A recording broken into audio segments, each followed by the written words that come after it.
नमस्कार विद्याशिक्षा ओडिया को आपण समस्त को स्वागत। 1920 दशक रे जेतेबेले पूरा भारत रे असहयोग आंदोलनर निया जळुथिला सेतेबेले सही नियार शिखा आम ओडिसा रे केमिति पहुंचिला आउ एठी लोकंक मनरे स्वाधीनतार भावना को केमिति जागृत कला। तो चलंतु आज यही कहानी भीतर को जिबा। अच्छा तबे कथाटा आरंभ हैला केमिति से जो जातीयतार निया तार प्रथम स्पुलिंग ओडिसा माटी रे केमिति आउ केउठी लागिला चलंतु जानिबा। देखंतु एमिति नुहे जे दिने सखाळु उठिला बेलको आंदोलन आरंभ होईगला ना, एहार पछरे गोटे पूरा प्रस्तुति थिला और एहार मंग धरिथिले आम उत्कलमणि गोपबंधु दास। 1920 रे से जेतेबेले नागपुर कांग्रेस अधिवेशनरु फेरिले सेतेबेले से सांगरे नुआ विचार ने आसीथिले और 1921 जनवरी 24 रे कटकर छात्र मानकु संबोधित करी से सही विचारर मंजी बुणिले जहा परे ओडिसा रे असहयोग आंदोलनर मूलद्वा हैला। आउ देखंतु खाली आह्वान देले तो काम हुएनी, गोटे आंदोलन को चढ़ेबा पाई दरकार गोटे मजबूत टीम आउ सेटा ही हैला। गोपबंधु दास सभापति हेले, भागीरथी महापात्र संपादक हेले आउ तांको सहित मिसिले गोपबंधु चौधरी, हरेकृष्ण महताब बंक भली अनेक नेता। एही टीम ही पूरा आंदोलनर दायित्व नेला। हो तो ओडिसा रे तो आंदोलनर निया लागि सारिथिला, किंतु से निया को आहुरी जोर रे जळेबा पाई सेथरे घिओ ढाळिबा पाई आसी पहुंचिले निजे महात्मा गांधी।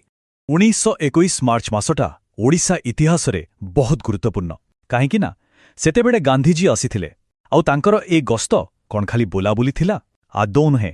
एहा थिला असहयोगर वार्ता को घरे घरे मणिष मणिष पाखरे पहुंचेबार एक मिशन।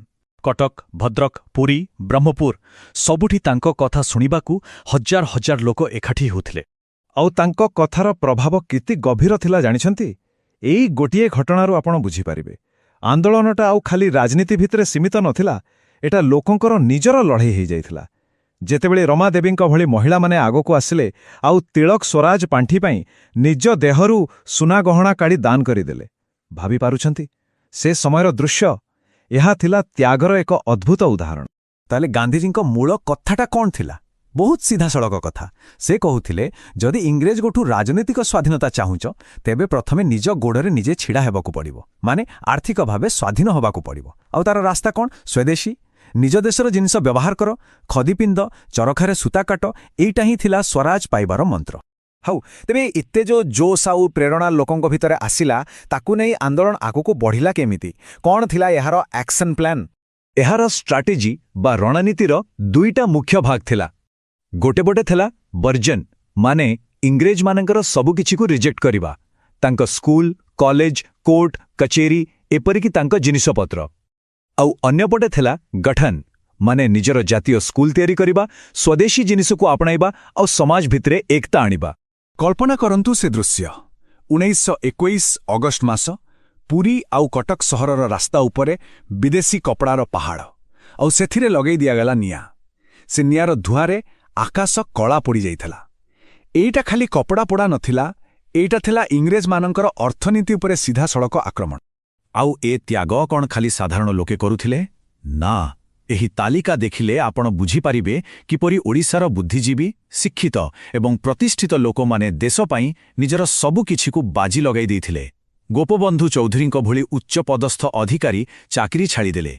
गोपबंधु दास, जगबंधु सिंहंक भली नामकरा ओकिल माने ओकिलाती छाड़िले। आउ हरेकृष्ण महताब, नवकृष्ण चौधरींक भली युवक माने कॉलेज छाड़ी सीधा संग्राम को डेई पड़िले। देखंतु ए आंदोलनर उद्देश्य खाली भांगिबा नथिला, ता सहित गढ़िबा भी थिला। जेतेबेले ब्रिटिश स्कूल को वर्जन करागला ता बदलरे सत्यवादी बनविद्यालय भली अनुष्ठान को जातीय विद्यालय करागला। स्वेच्छासेवी को ट्रेनिंग देवा पई कटकरे स्वराज आश्रम तैयारी हैला। आउ लोकंक पाखरे ए खबर पहुंचाइबा पई समाज भली खबर कागज साजिला जातीयतार मुखपत्र। जेतेबेले आंदोलन एते शक्तिशाली हेबाकू लागिला सेतेबेले कौन ब्रिटिश सरकार हाथ बांधी बसिथिबो? आदौ नुहे। एबे पाळिथिला तांकर आउ सेमानंकर जवाब थिला बहुत कठोर। चलंतु देखिबा सेमाने एही आंदोलन को दबाइबा पई कौन सबु कले। एठी दुईटा परस्पर विरोधी चित्र एका सांगरे देखिबाकू मिलुछि। गोटे पटे सत्याग्रही माने जो मानंकर अस्त्र थिला अहिंसा और शांति, आउ अन्य पटे ब्रिटिश सरकार जहार अस्त्र थिला लाठी, बेत, जेल और जोरिमाना। संपूर्ण विपरीत। सरकारंकर टार्गेट थिला सीधा सड़क लीडर मानक उपरे। ସେମାନେ ଭାବୁଥିଲେ ଯଦି ନେତାମାନଙ୍କୁ ଜେଲରେ ପୂରେଇ ଦିଆଯାଏ ତାହେଲେ ଆନ୍ଦୋଳନ ଆପେ ଆପେ ଦୁର୍ବଳ ହୋଇଯିବ। ସେଥିପାଇଁ ହରେକୃଷ୍ଣ ମହତାବଙ୍କଠାରୁ ଆରମ୍ଭ କରି ବାଞ୍ଛାନିଧି ମହାନ୍ତିଙ୍କ ପର୍ଯ୍ୟନ୍ତ ଅନେକ ବଡ଼ ବଡ଼ ନେତାଙ୍କୁ ଗିରଫ କରି ନିଆଗଲା। କିନ୍ତୁ ଠିକ୍ ଯେତେବେଳେ ଲାଗୁଥିଲା ଆନ୍ଦୋଳନ ତାର ଶିଖରରେ ପହଞ୍ଚିଛି, ସେତିକିବେଳେ ଓଡ଼ିଶାଠାରୁ ବହୁତ ଦୂରରେ ଏମିତି ଏକ ଘଟଣା ଘଟିଲା ଯାହା ପୂରା ଦେଶର ଆନ୍ଦୋଳନର ମୋଡ଼ ବଦଳେଇଦେଲା। ତେବେ ଏହାର ପ୍ରଭାବ ଆମ ଓଡ଼ିଶା ଉପରେ କ'ଣ ପଡ଼ିଲା? ଉତ୍ତରପ୍ରଦେଶର ଚୌରୀ ଚୌରାରେ କିଛି ହିଂସା ହେଲା, ଆଉ ସେଇଥିପାଇଁ ଗାନ୍ଧିଜୀ ପୂରା ଦେଶରୁ ଅସହଯୋଗ ଆନ୍ଦୋଳନକୁ ପ୍ରତ୍ୟାହାର କରିନେଲେ। ଏ ଖବର ଆସିବା ପରେ ଓଡ଼ିଶାରେ ସମସ୍ତଙ୍କ ମନରେ ସେ ଗୋଟିଏ ପ୍ରଶ୍ନ ଥିଲା, ତାହେଲେ କ'ଣ ସବୁ ଶେଷ? ଏତେ ତ୍ୟାଗ, ଏତେ ପରିଶ୍ରମ, ସବୁ କ'ଣ ବେକାର ଗଲା? କିନ୍ତୁ ଉତ୍ତର ଥିଲା ନା। ଆନ୍ଦୋଳନର ନିଆଁ ଲିଭି ନଥିଲା, ବରଂ ତାର ରୂପ ବଦଳି ଯାଇଥିଲା। ଯେଉଁ ଲଢ଼େଇ ପୂରା ଦେଶ ପାଇଁ ଥିଲା, ଏବେ ତାହା ସ୍ଥାନୀୟ ଅନ୍ୟାୟ ବିରୁଦ୍ଧରେ ଏକ ନୂଆ ମୋଡ଼ ନେଲା। ଆଉ ଏହାର କେନ୍ଦ୍ର ପାଲଟିଲା କନିକା, ଯେଉଁଠି ଲୋକମାନେ ସ୍ଥାନୀୟ ରାଜାଙ୍କ ଅତ୍ୟାଚାର ବିରୁଦ୍ଧରେ ଏକାଠି ହେଲେ। କନିକା ଘଟଣା ଏକଥାର ପ୍ରମାଣ ଦିଏ ଯେ ଆନ୍ଦୋଳନ ବନ୍ଦ ହୋଇଯାଇଥିଲେ ବି ଲଢ଼େଇ ବନ୍ଦ ହୋଇନଥିଲା। କିନ୍ତୁ ଏହାର ପରିଣାମ ଥିଲା ବହୁତ ଦୁଃଖଦ।